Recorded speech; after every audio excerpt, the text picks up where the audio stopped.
In this video, we are going to explain what the crypto ban is, what countries it affects, and why. Let's dig in. First off, let's clarify what we mean when we say crypto is banned. When we say crypto is banned, it can mean different things. A full ban means that you can't hold, trade, or mine crypto. A partial ban means that you can own crypto, but you can't use it for payments. A bank restriction means that sometimes banks and other financial institutions simply aren't allowed to deal with it. So not every ban is the same, but in some places, holding Bitcoin in your wallet could actually get you into trouble. As of now, there are 9 countries that fully ban cryptocurrency. There are also other countries that have restrictions on it, but we'll get to those later.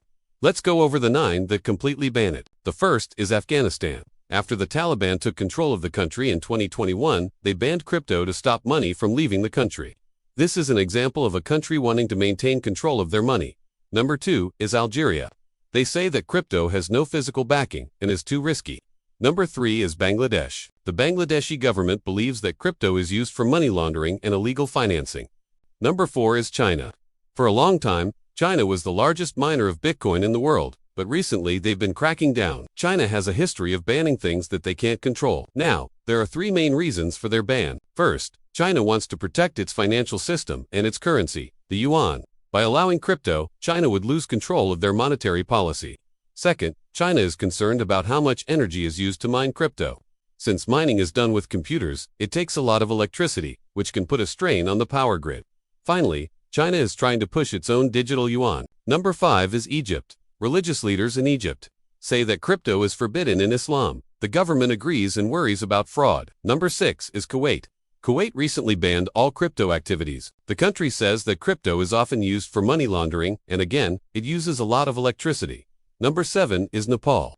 The government of Nepal says that crypto is illegal because of scams, and that people are moving their money out of the country. Number 8 is North Macedonia. Out of all the countries in Europe, North Macedonia is the only one that has a complete ban. They just want to keep track of their money and who has it. And number 9 is Tunisia. The government of Tunisia says that crypto is dangerous because it could cause instability and illegal things could happen. Now, even though these countries ban crypto, the people of those countries can still find ways to get it. It's just harder. On the other hand, there are countries that don't completely ban crypto but do place restrictions on it. For example, in Turkey, you can buy crypto, but you can't use it to buy things. In Vietnam, you can hold crypto, but you can't use it as money. And in Qatar, banks can't deal with crypto at all. Hopefully this video answered your questions about which countries ban crypto. We're making more videos about the future of crypto, including which countries accept it. Make sure you subscribe if you want to see it. But before we end this video, here are 2 more important points. First, because crypto is still new, many countries are unsure how to deal with it. Some lean towards banning it, and others want to figure out ways to accept it. For example, Nigeria is one of the most crypto-enthusiastic countries in the world, even though 60% of people there are unbanked. And second, more and more companies are accepting Bitcoin and other crypto. For example, in the United States, you can buy a car with Bitcoin at this dealership and a Tesla. So now you know which countries ban crypto and why. Do you think these bans will last, or will countries eventually embrace crypto like the rest of the world? Let us know in the comments below. If you liked this video, make sure to leave a like, subscribe to the channel, and hit the bell icon for notifications. We hope you've enjoyed this video, and most of all, we hope that you've learned something. See you in the next video.